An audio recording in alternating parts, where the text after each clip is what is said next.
أعوذ بالله من الشيطان الرجيم.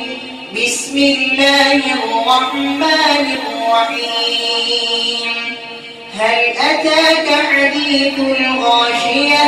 وجوه يومئذ خاشعة عاملة ناصبة تصلى نارا حامية تسقى من عين آنية ليس لهم طعام إلا من ضريع لا يسمن ولا يغني من جوع.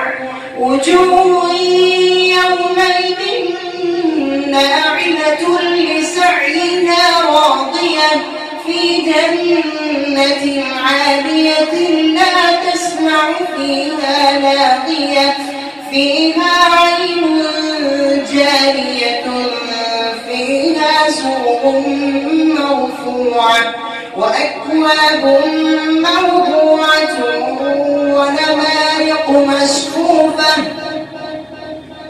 وزرابي مبثوثة أفلا ينظرون إلى الإبل كيف خلقت وإلى السماء كيف رفعت وإلى الجبال كيف نصبت وإلى الأرض كيف سطحت فذكر إنما أنت مذكر لست عليهم بمسيطر إلا من تولى وكفر فيعذبه الله العذاب الأكبر إن إلينا إيابهم ثم إن علينا حسابهم.